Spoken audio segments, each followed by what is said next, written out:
What up, everybody? What is going on? It's your girl, Dakayla, and I'm back here with another video, guys. As I was making some videos yesterday, I had my scorebook with me.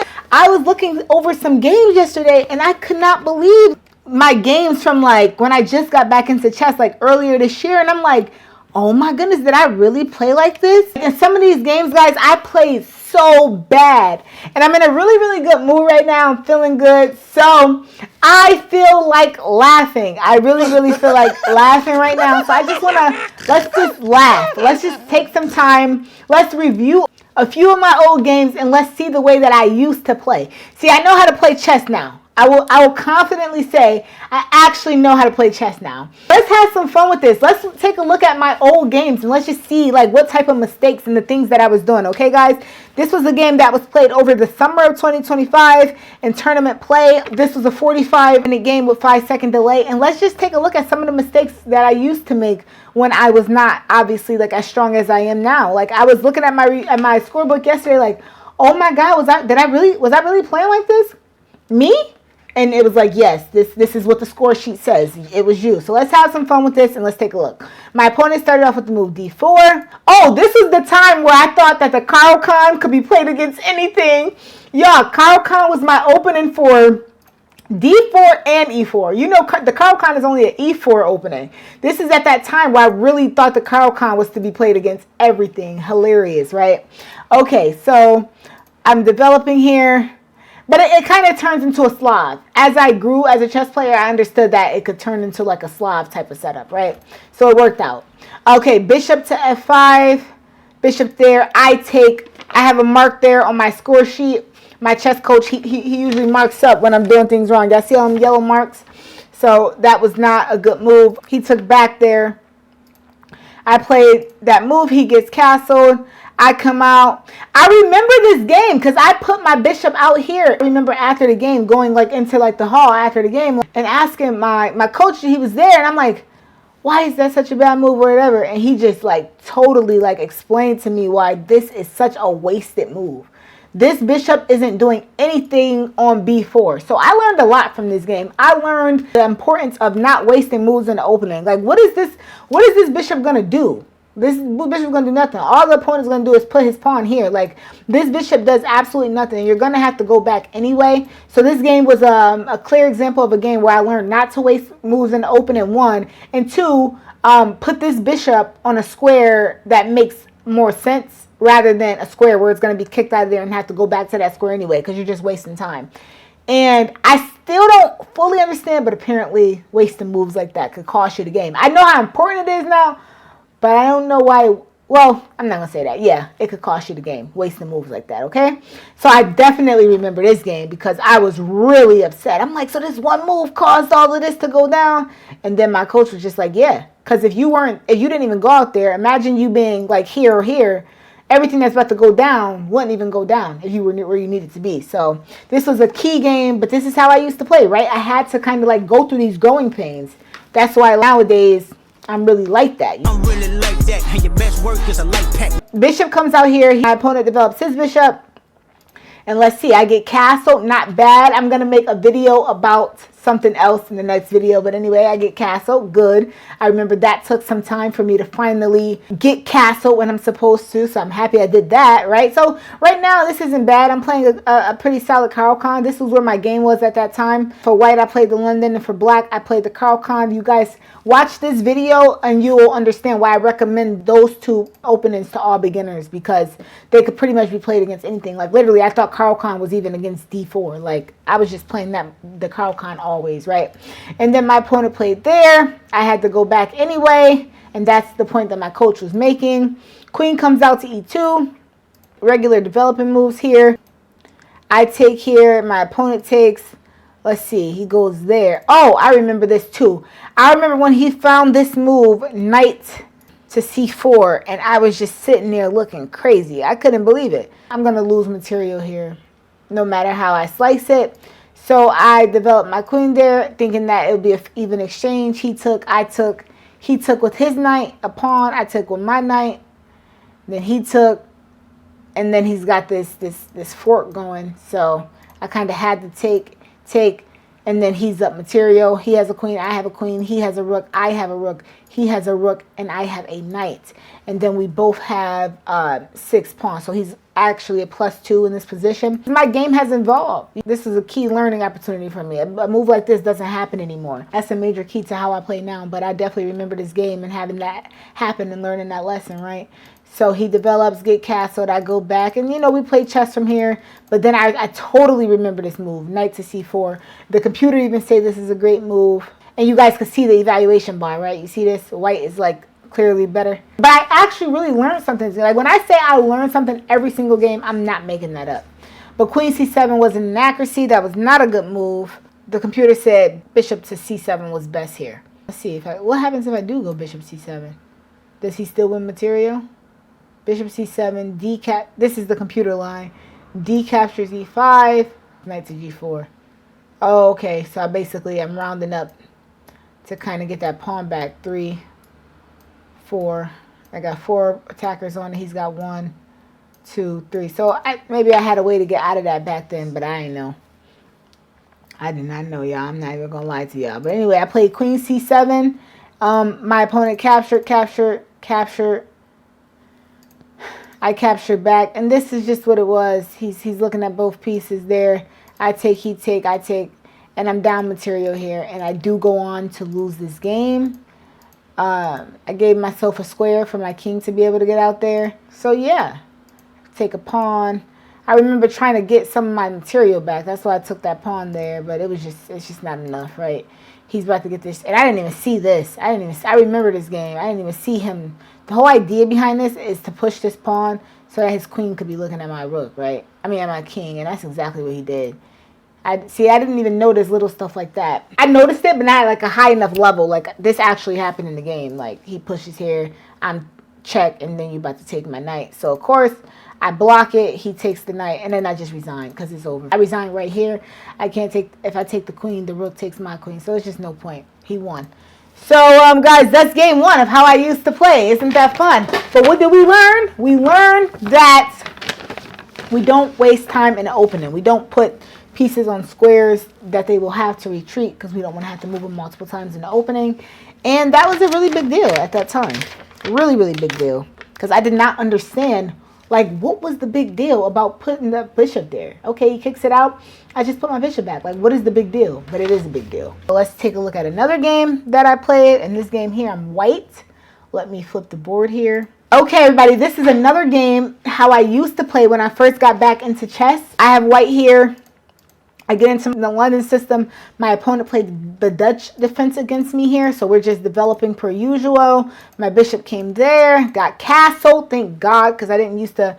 You guys are going to hear about that in another video about how like it was like a real struggle to get me to castle early at one point in my chess career. The knight goes to d7. Queen comes here. Knight jumps in there. This is at the time where I'm trying to like learn the Queen's Gambit a little bit, but I'm stuck on my London system, right? Bishop comes there for that pin, pushes h6 to kick my bishop out. I drop down. He pushes again. I drop down. He pushes again. I go there. He attacks my knight. And then I put the knight here on h2. Computer says this is a mistake. The better move was to go knight to g5. Knight to g5 would have been better. Black is still slightly better here. But knight to g5 would have been better for white. But anyway, I put my knight on h2. Queen comes in. This is why I remember this game so vividly, right? Before I even talk about the blunder that I made, I remember trying to figure out how to get rid of this knight. And the thing about that knight that makes it so strong is it's protected by this pawn. This knight is protected by 1, 2, 3. 3 things, right? And I only have 2 attackers on it. Instead of developing my queen to e2, maybe if I would develop my queen to c2, I would have been able to, you know, take a shot at that knight. Or at least, and also too, I remember going over this game with my coach and he was like, you do understand you could have just took with the bishop, right? And I'm like, oh my gosh, you are so right. I could have took with the bishop because with the bishop, if bishop takes and you take back, there's no pin. The knight just moves, right? But in the game, because I couldn't took with the knight, in my mind, I just couldn't take it because this is my good bishop. I wasn't giving up my good bishop. I didn't even think about it. So that was a learning opportunity for me as well. Okay, but yeah, he pushes h5 there. I push there. He goes here. I drop my knight to h2. It should have gone to g5. I do something crazy and dubious like h3, and then of course he just captures a free piece there, right? Needless to say, this game is over. He just went up a full piece. This guy, he's at like 1800, so he just went up a full piece, and now he's forking my queen and he's forking my rook. So I played here. I should have just resigned though, because once he takes, I take back. He's simply up 5 points. He's up so much material. There's not really much to do in this game. He has this game won. I look better just, resigning and taking some rest and getting ready for the next game. And just, getting some water, having a bite of food, and getting ready to go for my next round. Because when you go down that much material, it's very, very difficult to have any chance of coming back. Okay, guys? So that's the second game. I just want to kind of go over these games and look at some of the mistakes that I would last. That was just like a clear blunder. I don't even know what that was about. I think it was all about that knight. That knight was a huge problem for me in the Dutch defense. And I'll definitely probably take another look at that opening too in the future, because, I just want to be prepared for it. That knight was a huge problem. But now I know, in this game, I literally did not consider bishop takes. I saw the fork here. I knew my knight couldn't take. Because if knight takes, he gets this fork. But I literally did not consider bishop takes. Duh. When my coach was like, your bishop could have just took, right? I was like, you know what? Chess is just overrated sometimes, for real. So, guys, the third and final game we're going to take a look at from my games when I first started out playing chess is this game here. I remember this game. Was this the game I was on lunch? I believe this is the game that I felt like I was just on lunch in this game. Alright, guys, so the final game that we're going to look at of mine is this game here. I remember this game because I was so upset. It was like I was playing a game, but I went on lunch or something. I didn't see a ghost or anything, but I must have just, I don't know. It was such a clear thing and I didn't see it. I don't know. I remember this game, though, and what I learned in this game was how just one small little stupid mistake could really cost the game. This is the very game that taught me that, guys. So let's take a look at it and let's have some fun. Okay, I played my Caro-Kann exchange variation. As you guys could see, we just exchanged pawns in the center of the board there. Bishop comes out. He kicking me out there. Queen comes to a5. I get castle. And this is, I'm going to show you guys when the game kind of turned. I moved my knight here, which obviously is a mistake, right? You don't want to go moving your knight back. That's just a bad move. But then he put his knight here on g5. He put his knight on g5, right? He put his knight on g5. A kindergartner. Let me not say that like kindergartners are bad chess players. I'm pretty sure there are some kindergarten chess players who are like masters. But anyway, he put his knight right on g5. And if you look, this is not hidden. This is not, a scary thing. This is nothing. Look, it's very clear as day. 1, 2. He's got 2 pieces attacking. I have only 1 piece protecting. Okay, and it's not even a good piece to be protected, only the king. But guys, it's almost like I really did not see it. It was one of those things where he put his knight on g5, I make a move, and then he just take my pawn. And I'm like, what? I'm at the board stunned. Mind you, I can't take back, right? Because the bishop is there. I can't take back. I'm at the board just totally stunned. How did I not see? Guys, this is not a tactic. This isn't a tactic. This isn't anything special. He didn't trick me. This is nothing to worry about. But he just takes my pawn. It comes from decentralizing this knight, right? When this knight came from f6 to d7, that was a decentralization move, a bad move. So obviously I'm just I don't even know. But he takes my pawn. He just picks up a free pawn. Now I'm pissed. I'm at the board literally pissed off. Oh my God, I have to recover from this. He just got a pawn. I have 0 compensation. I'm just in the heat of battle, gotta recover, let's try to win.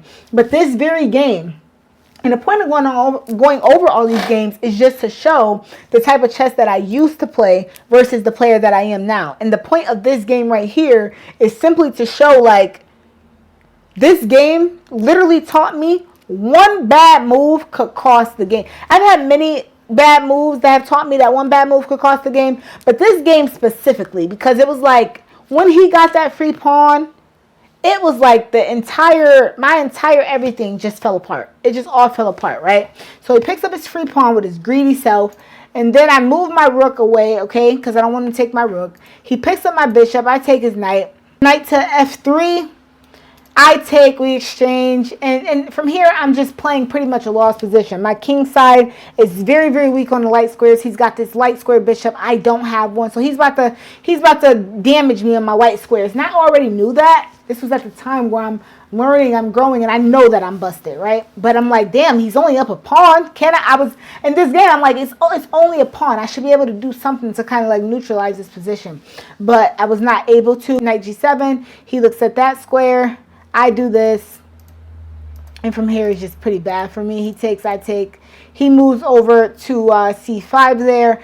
I remember thinking that I was kind of doing something to, like, you know, remedy the situation, but then I moved my king over, and he had this sack move, whatever, not even a sack, because once king takes, he takes, and I'm just busted, right? Check. There's not anything that I could really do. Even if I go rook to e7, the computer is saying H just captures G. Check, and I'm just busted from here, right? So from here, I just resigned. Take, he took my knight, and it's just over from here. And you guys could see the evaluation bar, mate in 8. So I resigned here. The point of taking a look at these games is just one, to laugh, one for a good laugh, just to see, okay, this is how I was playing at that time, and that makes sense, right? That makes a lot of sense. The point is to grow. And I can honestly say I've been growing a ton, because I don't, like right now, this is never happening. You're never just going to come down into my house and just pick up a free pawn. It's just not going to happen. But it happened in this game. He took a free pawn, and the position literally fell apart after. Maybe it was a bad idea to even trade this here, trade that piece. Maybe that was a bad idea. But that's what I did, and yeah, that's why at this time I was not as solid as I am now. King moves over, because he had all types of plays. Like the rook is pinning this pawn, this is pinning this. So I didn't want him to go ahead and take, and my pawn couldn't take back because it's pinned by this bishop, right? And I also didn't want, man, it was just crazy. So I move over, he pushes up. My knight comes here threatening his bishop. Bishop takes, I take, queen comes in, and I'm just busted from here, right? Computer says mate in 8. And I must have saw it because I resigned here. So guys, this is just the final example that I'm going to show of how I used to play before I've actually learned how to play chess. Now, like how we saw in game 1, I developed that bishop to a square that it didn't need to be, and I ended up having to move it back. That was a huge learning opportunity for me. The second game that I showed you guys, where I just hung that knight, right? Huge learning opportunity for me. My bishop could have taken that knight if I really needed the knight off of e4 so bad. That was a large learning opportunity for me. And then finally in this game, when I just let that knight take my h7 pawn, that wasn't a good look either. But I'm not upset with it, because that's where I was at that time, right? And I'm just happy to say that I've grown tremendously. I hope you enjoyed it, and let's all be so happy that I know how to play chess much stronger than these 3 games. Okay, guys? I will see you in the next video and talk then.